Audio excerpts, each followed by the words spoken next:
some of you out there are probably thinking to yourself, man, Trey, you're crazy for giving a talk on this particular topic, but this new technology is really, it's amazing. So I'm excited to give this talk. Welcome to the presentation. The title is Demystifying ChatGPT, a practical guide for modern educators. The first thing I have to admit to everyone is I didn't write that. ChatGPT wrote that for me.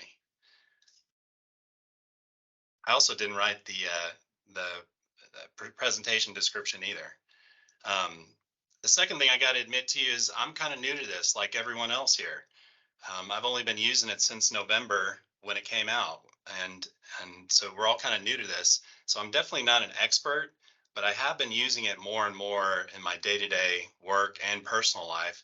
And so I feel like I have a little bit more of an intermediate knowledge on this, but I'm still learning, and hopefully all this makes sense. But I'm going to approach this presentation kind of at a beginner level. Hopefully that'll help with everybody's understanding as well. So the first thing I want to ask now is, do you use ChatGPT? So if yes, what have you used it for? And number two, what are your primary questions or concerns about ChatGPT? If you could just go ahead and answer now in the Teams chat or answer at some point in time during my presentation. And what we'll do is, my presentation should only take about 35 minutes or so, and we'll circle back around and hopefully get to answer some of these questions. Lindsay's going to take or write them all, or keep track of all of them, and hopefully choose some of the best ones that we can address at the end of the presentation. But let's just get through the presentation part, and then at the end we'll try to answer everybody's questions. But like I said, I still have lots of questions about ChatGPT. This is a new technology. If you've got questions, don't feel free to or feel free to ask, and don't feel stupid to ask those questions. So for today, here's what we're going to talk about. First, I'm going to go over just some basic definitions. I'm going to give a quick demo just so we're all on the same page. It's kind of hard to understand this without seeing it in action. So if you've never seen ChatGPT or you've never used it, you need some kind of frame of reference to understand all this. I'm going to provide a couple of analogies that'll hopefully make this technology make more sense for you, and then just some basic general information from the company that's created ChatGPT called OpenAI. And then I'm going to go in on how to create an account, and then I'm going to explain the differences between the paid and the free version. The paid version is called ChatGPT Plus, and then after that, I'm going to go over just some basic user interface tips. There's really not a whole lot there. It's a very simple interface, kind of like Google. I'm going to go over just some basic account overview things, maybe things that you haven't noticed if you've been using ChatGPT, and then just some basic prompting tips that'll hopefully get better answers for you from ChatGPT. So ChatGPT stands for Chat Generative Pre-trained Transformer, and it was developed by an AI research company called OpenAI, and you can find out more about them at openai.com. It's an artificial intelligence, or AI, chatbot technology that can process our natural human language and then generate a response. It was released to the public on November the 30th of 2022, so just last year, and it's currently in, quote, a research and feedback or collection phase. And as I mentioned before, there's a free and a paid version. And then they also have another hit product, which you may or may not have heard of. It's called DAL-E, and they currently are on DAL-E version 2, or DAL-E 2. And so what that product allows you to do is chat or tell this image creation program, DAL-E, to create images for you. So for example, my daughter and I created this image by telling it we wanted a Pixar style 3D render of a corgi, 4K, which is a high resolution, and then trending in something like the website called ArtStation, where she goes to get ideas for some of her art projects. And this is the image that it created. So it's pretty amazing stuff. This is very, very basic, image quality, but it's getting better every day. So that's their other hit product. So as I mentioned before, I'm going to give a couple of quick video demonstrations. I pre-recorded these because I was trying to figure out how I was actually going to show this to y'all. And if you haven't been on ChatGPT before, what you'll notice is that there's such high demand that the website kind of it comes and goes, and it's online and offline unless you pay for the plus version. So I wanted to make sure I could pre-record my examples for you, and also by pre-recording I can zoom in and out. So it's a little bit easier to see on the PowerPoint, I hope. But please, Lindsay, if something goes wrong with the video and you notice that it's not playing, please let me know and I'll try to start it over or find some other way to view these.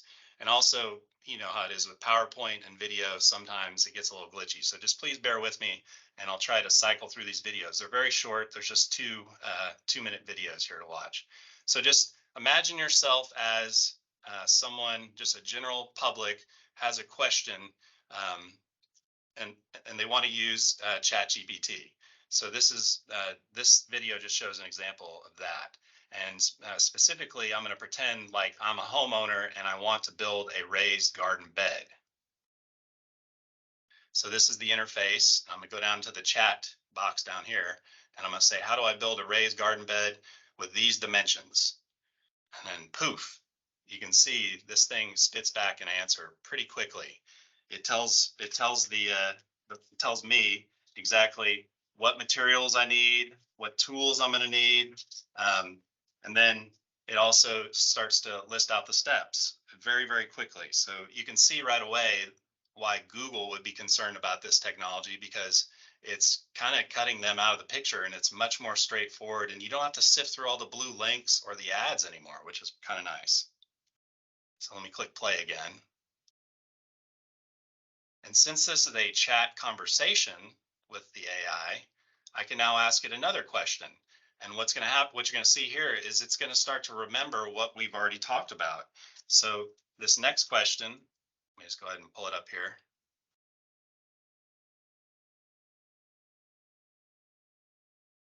So I say, thank you. Can you now please provide a shopping list for all the materials that I need to purchase at the hardware store?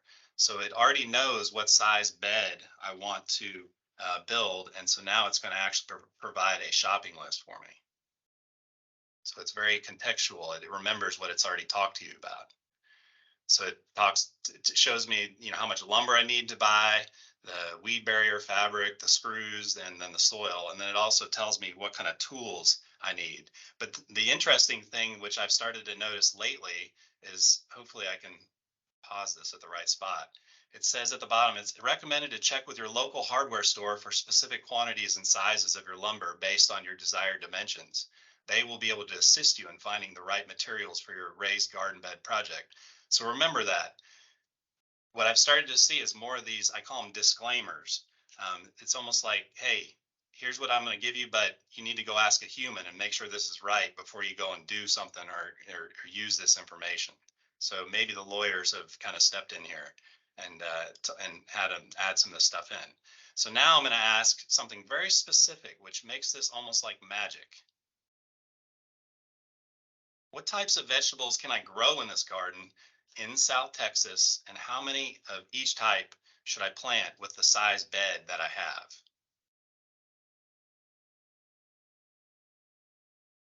So in South Texas, you have a favorable climate for growing a wide range of vegetables. Here are some vegetable options that thrive in South Texas, along with approximate quantities for a raised garden bed measuring 4 feet by 8 feet.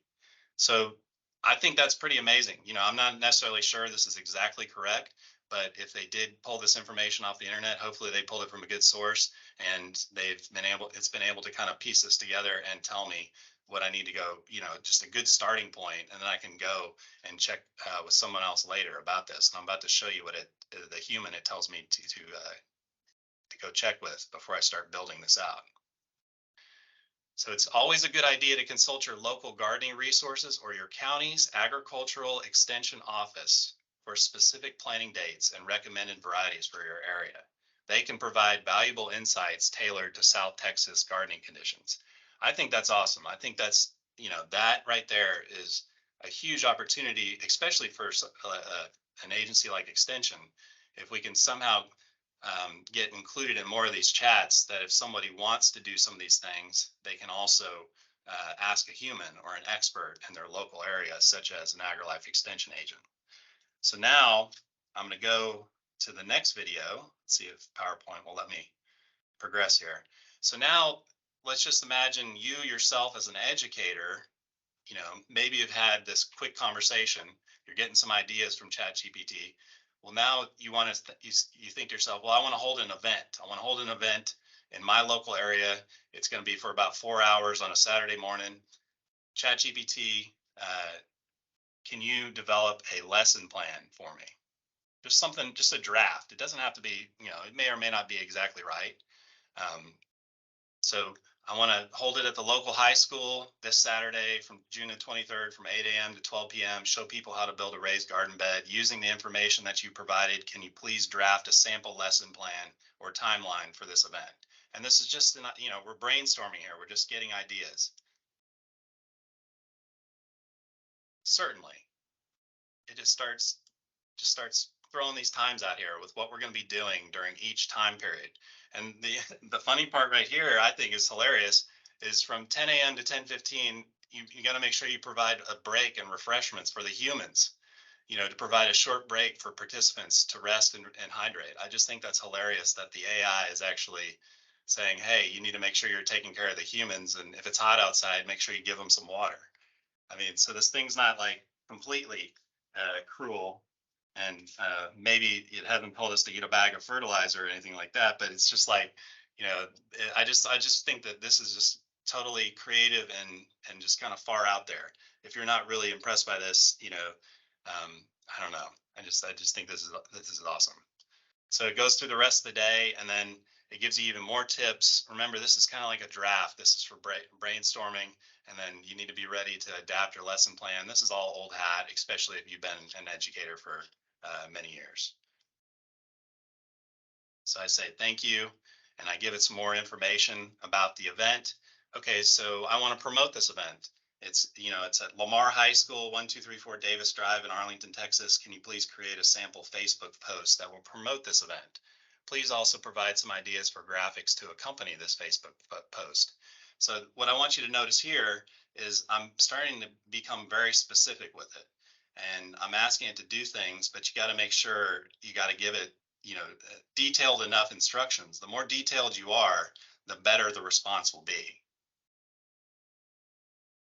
This part right here is just totally amazing to me because in my previous job position, I created thousands of Facebook posts and tweets, and myself and my social media assistants would put these together, and it would take so long to put all these social media posts together. And here ChatGPT, based on what we've already talked about, has started to put this post together, a draft at least, for me in seconds. And it's even like kind of guessed what I want to put in it, like what to expect. It's added emojis for me. um, it's got all the details, the date and time. It says, if you notice up there, it says you can find out more by visiting this website link, and then it also put in a spot for me to put in a contact phone number. It's asked me to spread the word, or it's asked to put the spread the word note on the social media posts, which is one of the things that you learn how to do when you do social media marketing. And then it even has hashtags in there. I mean, it's pretty amazing. So what I noticed when I did that right there is I forgot to mention that there will be a cost for this event. And so I ask it to go back and revise the Facebook post for me. And please include that information. And also all of the materials for the event will be provided as well. So watch how quickly it rewrites the Facebook post.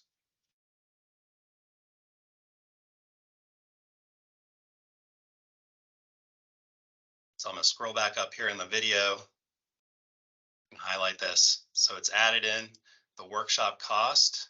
It's added a nice little emoji so you can't miss it if you're reading this Facebook post. I've said the materials have been provided twice. It's added that in there.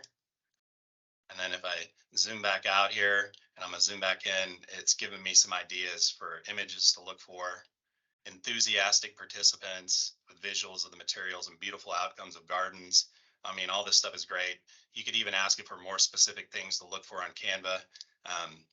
Just this tool is just great for generating content very quickly, ideas, things like that. And just real quick, I'm going to show you, well, we got our Facebook post, so go ahead and create me a Twitter tweet right now. And it's already just throwing that out there. So it's very, very quick. It's an amazing tool to do these types of things, and I'm sure there's many more uses out there that we haven't even thought of or that's are being developed right now.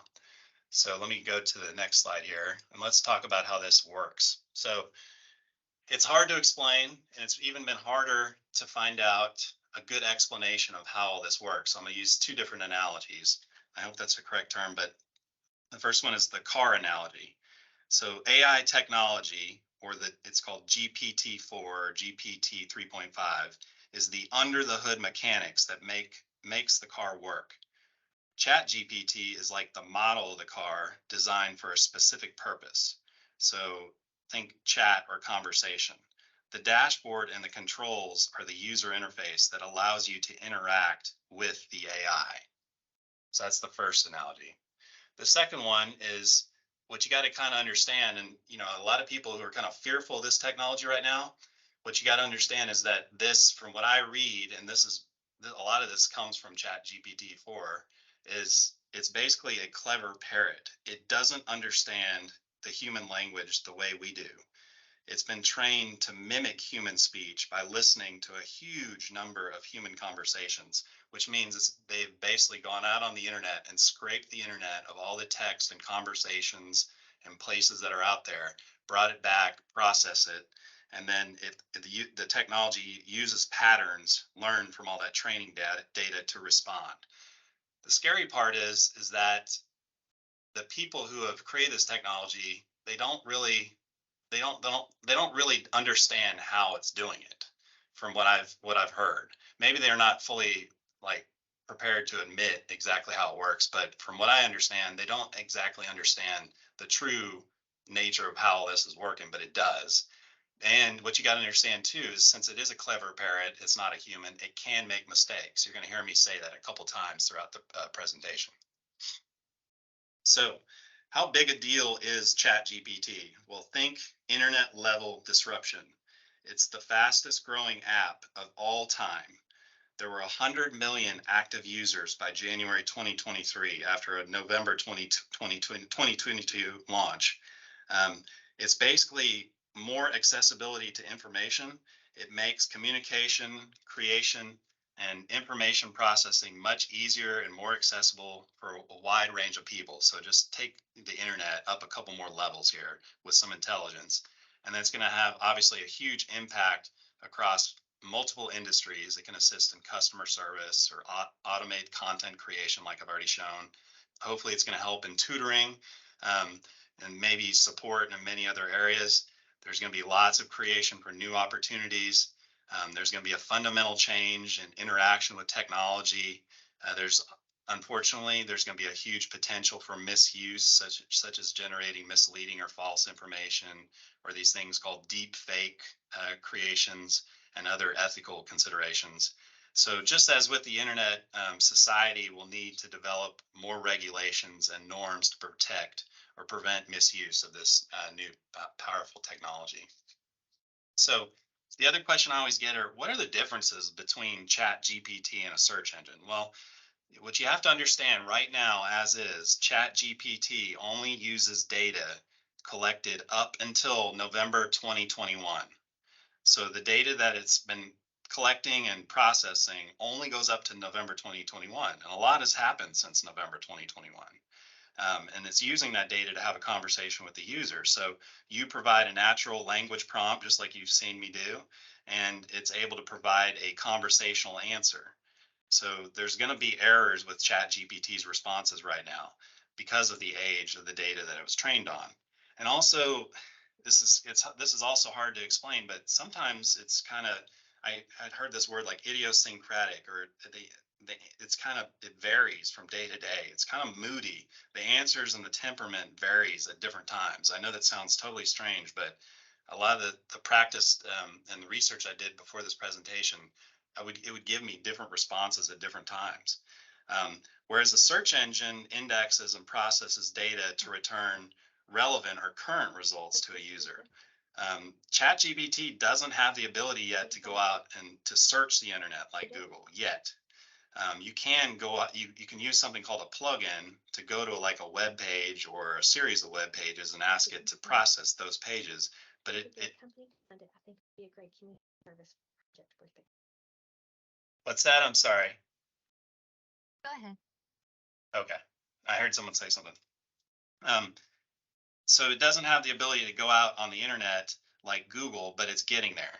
I don't know if you've heard, but Microsoft has actually incorporated the Chat GPT technology into its search engine, which is called Bing. So if you use the Microsoft Edge browser and then you go to Bing and then you do a search, like for example, I did how to build a raised garden bed. You get the typical set of search results with all the ads, all that stuff, but there's now a new tab at the top that says chat. And if you click on that, that will open up something called the new Bing. And it's basically, they call it an AI powered copilot for the web. And it uses the same technology as ChatGPT. And so you can, down at the bottom, you can choose your conversation style and then you can ask it a question. So for example, I asked it, how do I build a raised garden bed? And just like ChatGPT did, it came back and gave me a chat-like response. It was much shorter and it appears to be pulled from search results. So a lot of these responses were much more current than the responses for some of the information that ChatGPT would give me when I would use it through their interface.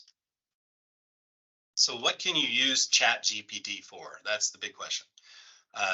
The first thing is helping with work. I personally use it all the time for that. It helps with efficiency and task optimization, excuse me.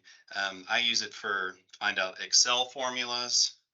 I've used it to write Python programming code to clean and analyze large amounts of data for some of our reports from the Office of Data and Accountability. It saved me a lot of time.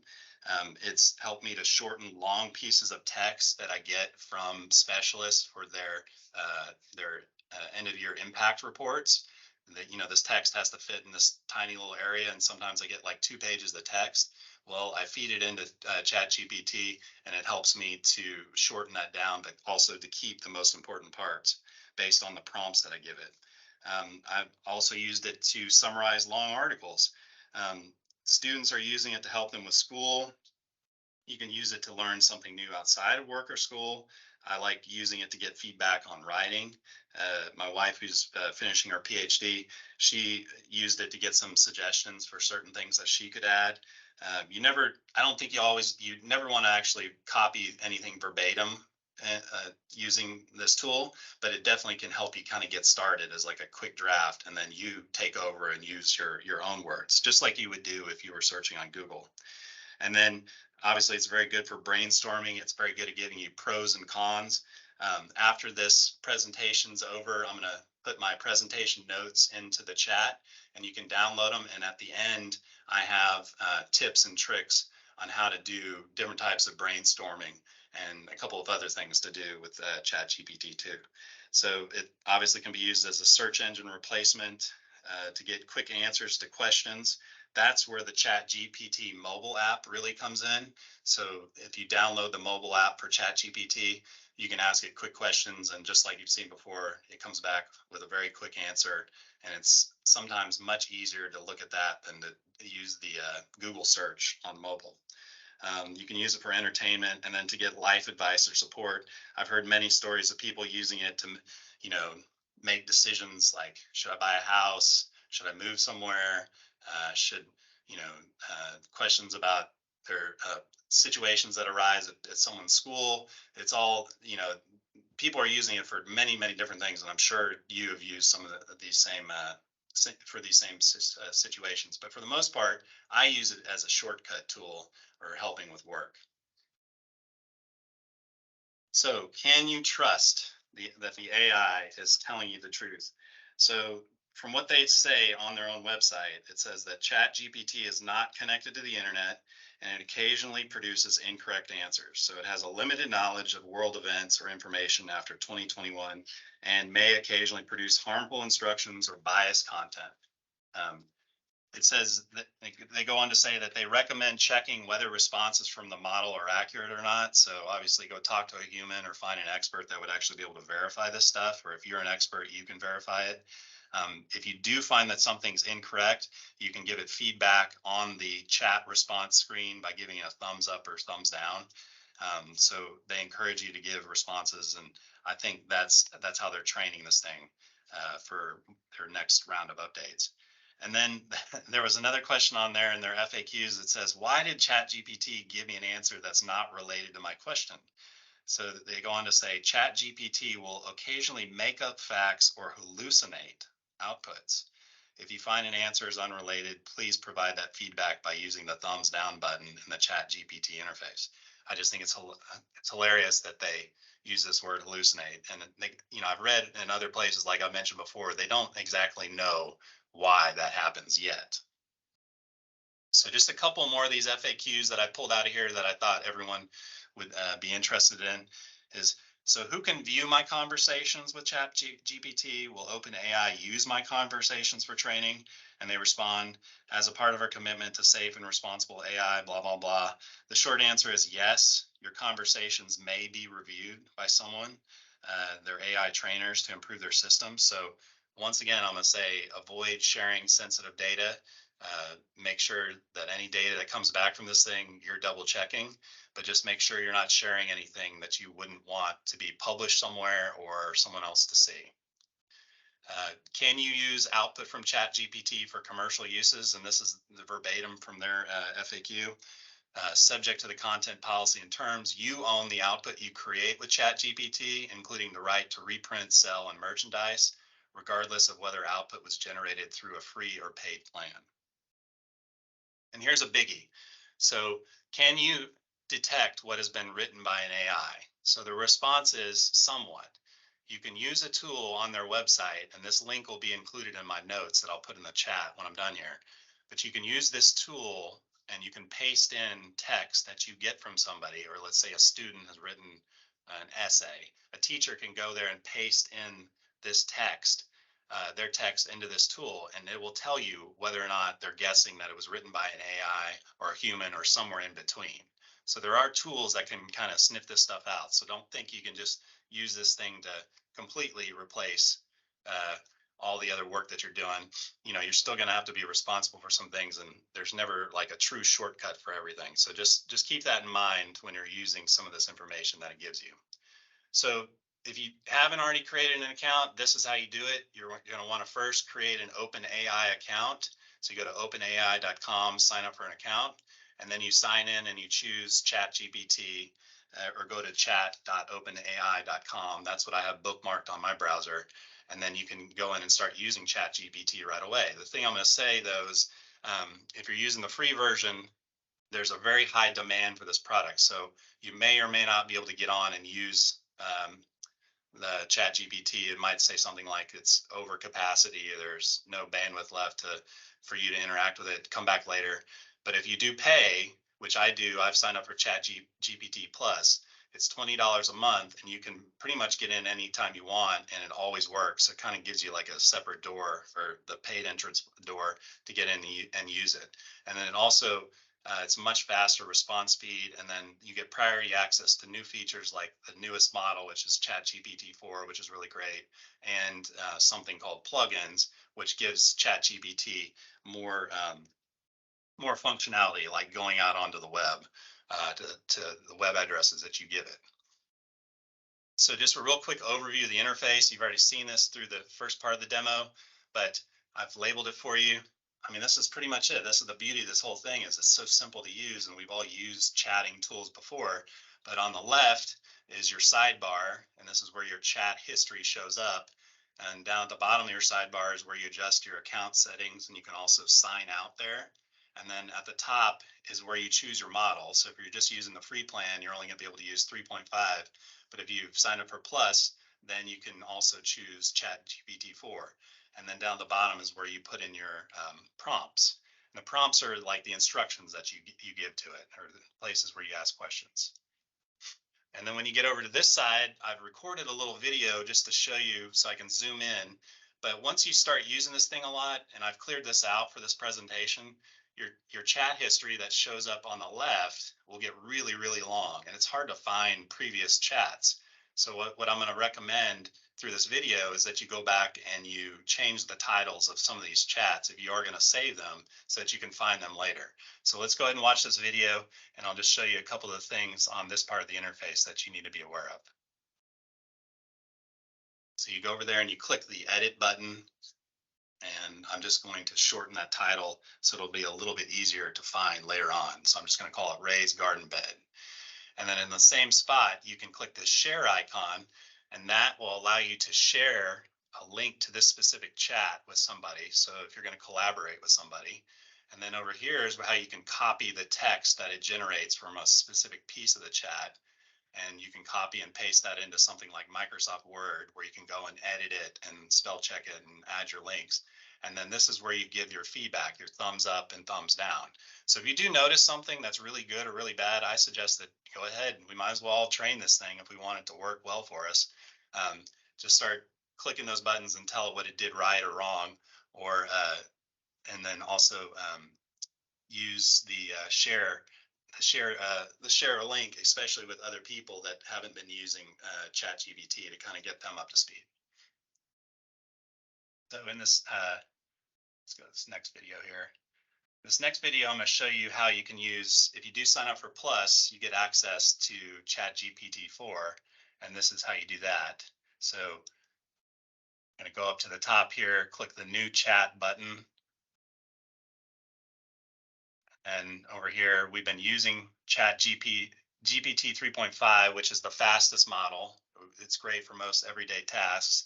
And that's going to give an explanation of what 4 is over here. So this is the most capable model. So it's kind of smarter. So I guess you're going from a 3.5-year-old to a 4-year-old smartness. And then this is better for creativity and advanced reasoning, which I have found it to be better at on this side. So we're going to choose ChatGPT 4 and have it do something creative here. So this time, I'm going to say I want instructions on how to build a raised garden bed so I can grow vegetables in my backyard. Please write these as if William Shakespeare wrote them.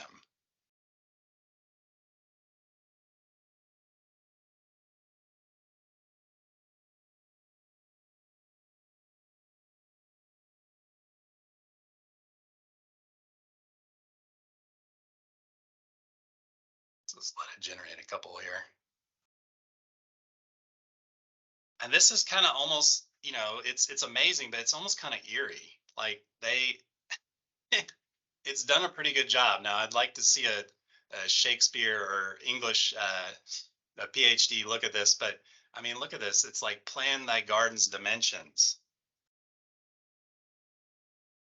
Procure thy materials. And look, it just keeps going on and on. But if you notice with 4, it's able to do these creative things.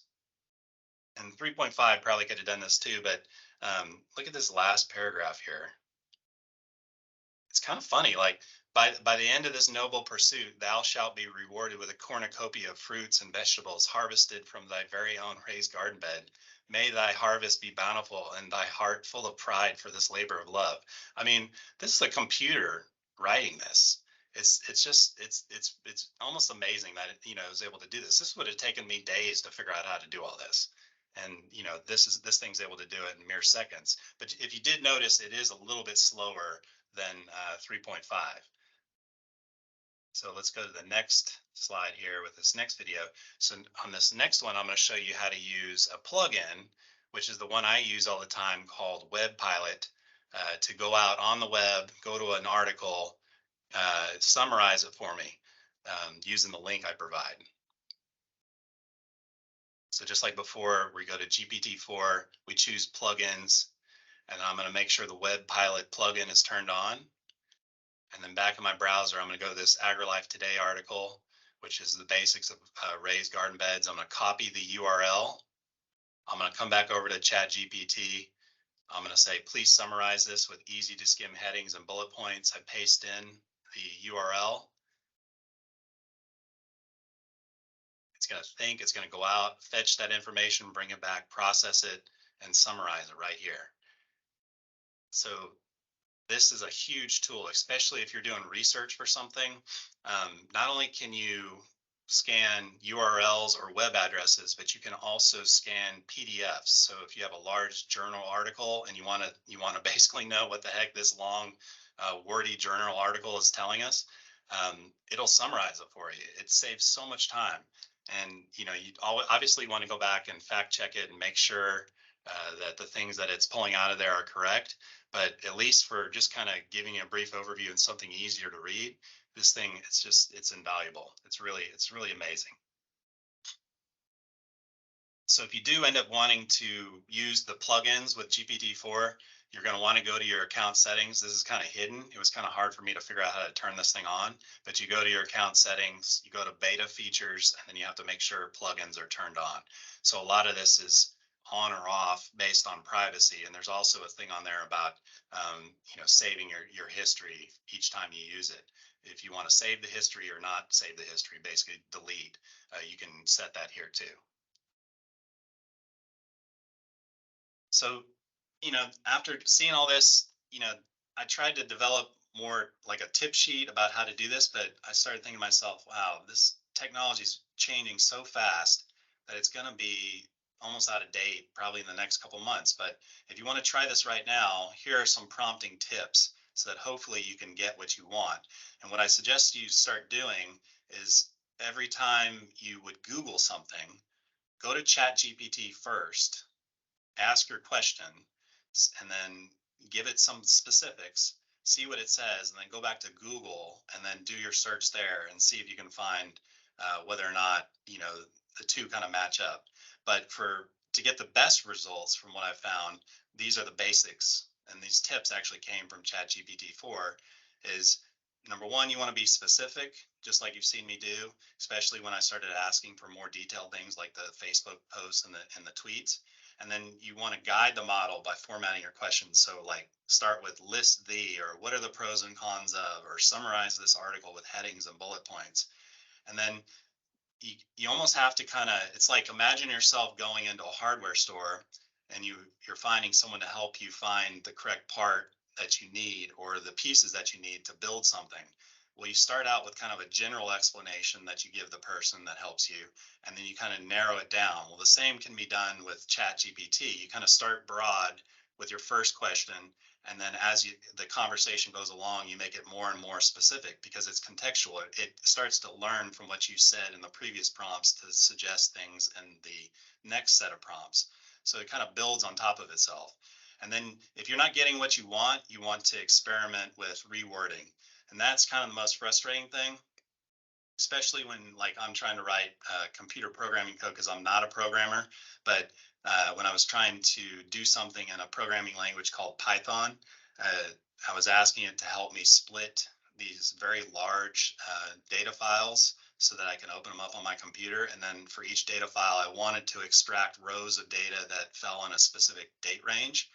And the dates that were in these data files were from a server, and it didn't understand how to do that. So it kept giving me the wrong code. Well, eventually, I found the right wording, but it still wouldn't work. And eventually this thing stopped and told me to go out, use Google, find the correct answer, and come back in and paste the solution back into my prompt, and then it worked. So you got to kind of experiment with rewording, and maybe you're not asking it the right way. So just keep that in mind. And then also you can begin at the beginning of your prompt just to kind of get a frame of reference of what your expert level is, such as something like you are a homeowner that knows nothing about gardening. You just kind of gently instruct it before you start diving into all these prompts. So you kind of set the stage for what you're asking it. So the next steps for this whole process are, if you haven't signed up, go ahead and sign up. Try out the free version. Experiment with it. Like I said, if you're going to do a Google search, have ChatGPT open, try it there too, and compare the two. If you really start to use this thing a lot, like I have, sign up for ChatGPT Plus. That'll always get you in. The responses are much faster, and then you get access to those plugins like I showed you. And then I also installed the mobile app so that I can ask it quick questions whenever I'm out and about. And then what I really like is, in our office, when we talk about ChatGPT, we share what the things that have worked for us and the uses that we have actually used ChatGPT for. So make sure you're sharing with those around you, and we can kind of all learn through this together, because it really is an amazing technology. So that's pretty much it for my presentation today. I'm hoping that some people have put some things in the chat that we can look at. I know we don't have a whole lot of time, but I'm going to go ahead and exit the presentation and stop sharing. So Lindsay, do we have anything in here that you wanted to pull out that you Yeah, a couple of things that people were concerned about. It looks like a lot of people haven't used this piece of technology. Couple of things that people are concerned with. One of them is plagiarism. One of them just wants to know how secure and safe it is.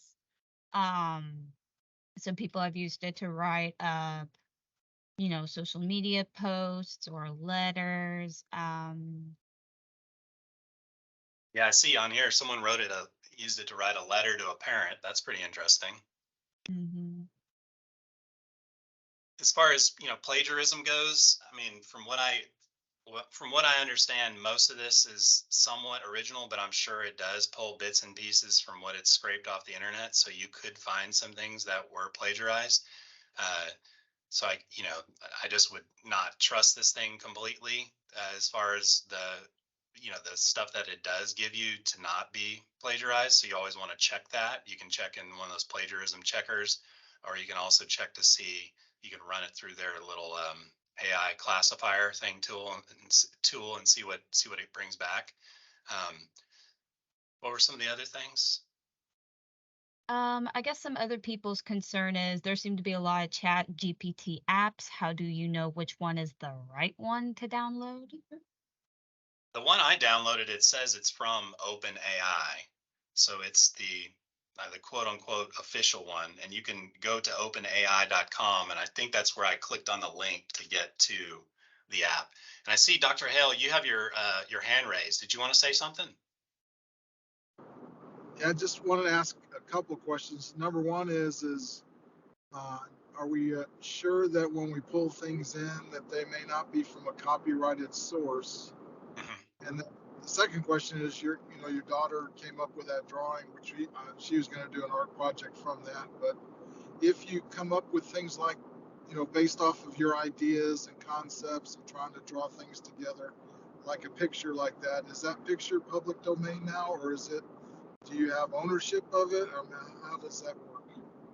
Well, they didn't specifically say, that you have ownership of it. And as far as DALI 2, the image creator goes, I don't know.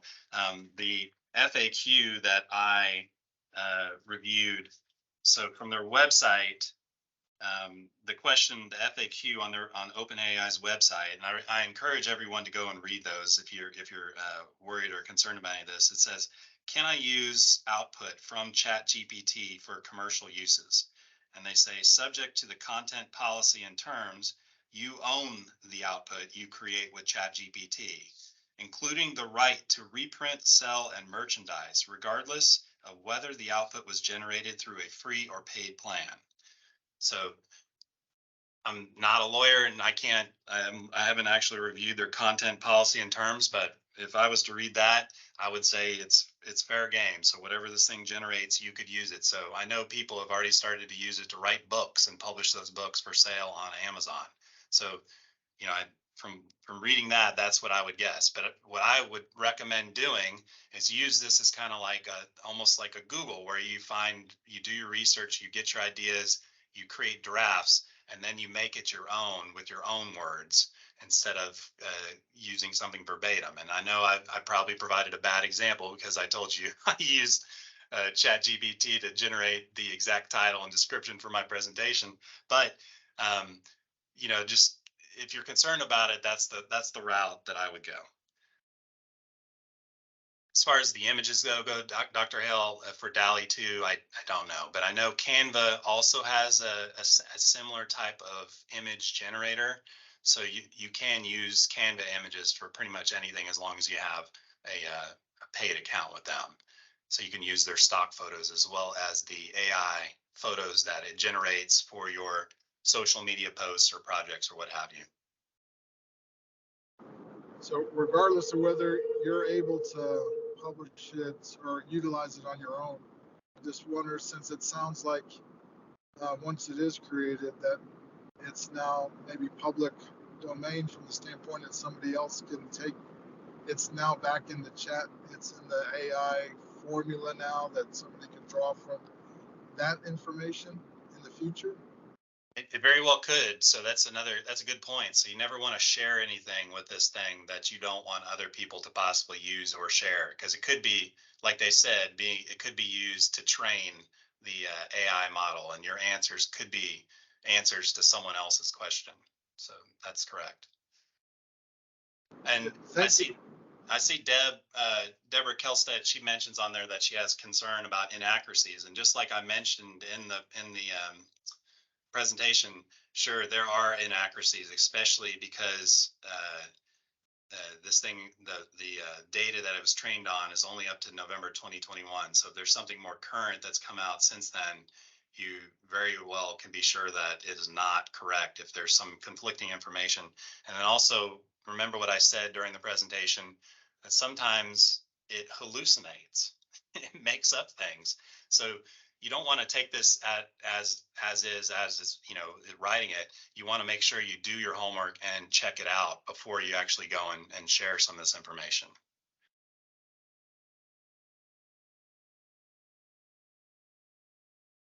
Yeah, I see one person, Ed C. Rhodes, he tried to use it to solve a Python problem, but it made syntax packages that didn't exist. Yes, that's true. I'll do the same thing. I'll try to run my Python program and I'll get my error, and I'll come back and tell them that it's made an error, and it'll say it's sorry, and then it'll rewrite it, and it kind of does it over and over again. And then sometimes you have to still go Google for the correct fix. But at the end of the day, it's saved me a lot of trouble. It does give you fresh ideas. That's a great thing. Someone was using it to edit work to stay one step ahead of my homeschooler. That's great. Somebody's used it to write a blog or a story. No one's, at this point, from what I can tell, no one is actually regulating ChatGPT. I know they've had meetings about it, and they've all kind of come together and said, we need to put some guardrails on this. And I can kind of tell that a lot of these responses, there's been, like these disclaimers at the bottom now. So, you can kind of tell that something's happening, and they're starting to go, okay, we're getting big. Microsoft is using this thing now. We need to make sure it doesn't do anything stupid to ruin our business chances. And you can kind of tell, I don't know if this is happening for real, but it seems like to me, the lawyers are kind of getting involved. And now there's these specific disclaimers about what it can and can't do. So hopefully in the future, just like with the internet, there's going to be some more guardrails and policy that are developed for tools like this. Can it make up facts? Yes, it can. So sometimes it'll just blatantly, like at the very beginning when this thing first came out, it was making up a lot of, I've heard people call it authoritative BS, and people were very upset about that. But over time, especially with ChatGPT 4, I found that it's gotten better. But I also don't use it to ask terribly specific things besides, Excel and shortcuts with Python programming code and stuff like that. So if it's something fact related, like hopefully it's not telling people to take specific amounts of food or medication or et cetera. Hopefully they've kind of gotten around that, and they're not allowing that as much, but I'm sure it's still doing things that they don't know exactly what it's doing. Is it available to use in extension office computers? I'm not exactly sure the answer to that question, but it's on the web. It's kind of like going to google.com. You would just go to chat.openai.com. So as long as you can get to it through your browser, then you can use it. It's all done through the web browser. You don't need a specific software program to run it on your computer. You can also put it on your phone if you want to use it privately. Instructional manuals, that's a good use for it. And as you saw, like in my example, I thought it provided great steps, at least starter steps on how to build a raised garden bed. So I'm sure it could provide lots of different instruction manuals, especially for some of the things that everyone in extension does. I think that's going to be a huge resource for this thing. Is it's almost going to be like a customer support. Like, how do you do things? Once it's kind of trained on a certain set of data. Like, for example, in our office, there's a person in our office who manages the help desk tickets for, well, like Walk Across Texas and a lot of the other data collection systems.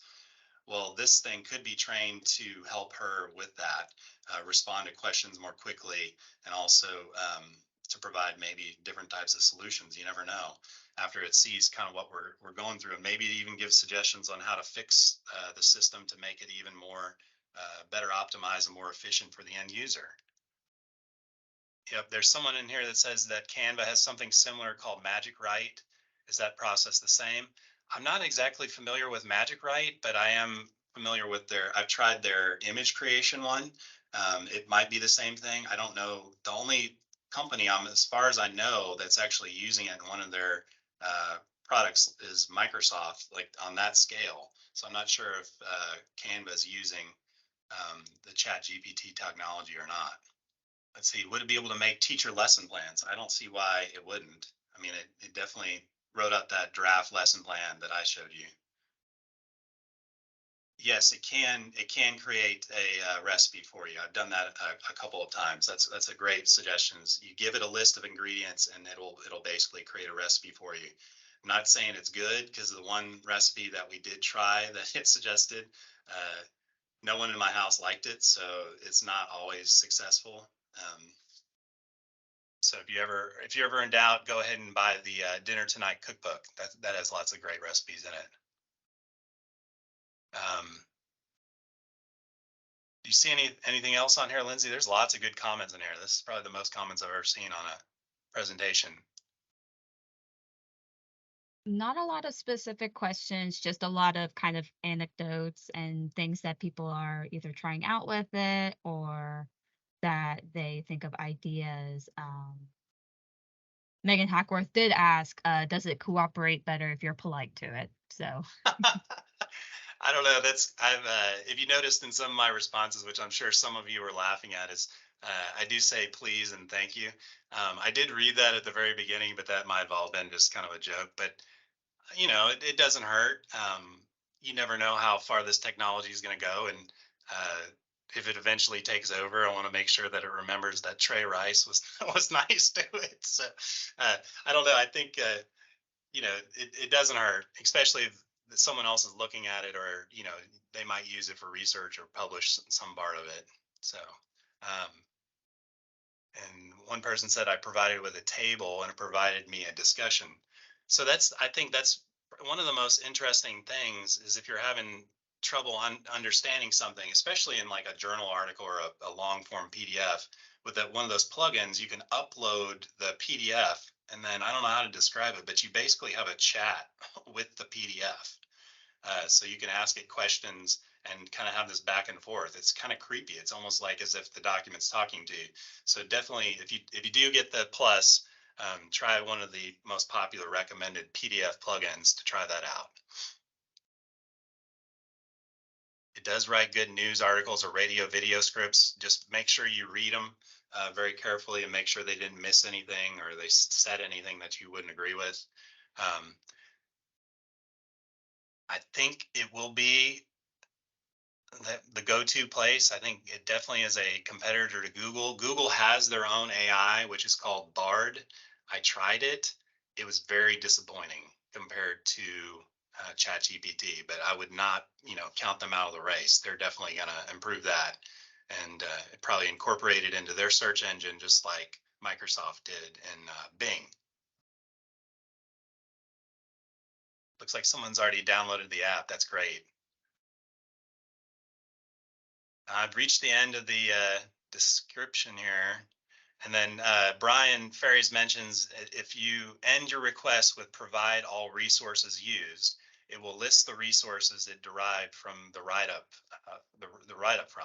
Always double check through and confirm the resources listed do not tie into the output produced, or do tie into the output produced. The only caveat to that is when I've tried that a couple of times, and I'll have to find the screenshot. This is very early on. It didn't exist. The resource that it actually cited did not exist. So that was back in the early hallucination phases. So make sure you double check those. And like Brian says, click the links, go there and confirm. So I'm going to go ahead and before everybody leaves, I'm going to go ahead and drop this presentation, these notes into the chat so you can go ahead and download them. Let's see if I can do this real quick. Make sure this is the right one. If you have any other questions, go ahead and throw them in the chat and I'll try to answer them later. I'll monitor it even after the presentation's over. So let's see if I can send this to everyone. And I'll also give it to Dr. Hale and Lindsay so they can post it on the website when this video gets posted. So other than that, I don't have anything else. Actually, Lindsay, it's not going to let me drop this in the chat. So what I'll do is I'll just email it to you and let you put it in there and hopefully everyone else will get a notice about it. They definitely should, and I can absolutely do that for you. All right. Thank you very much, everyone. I enjoyed it.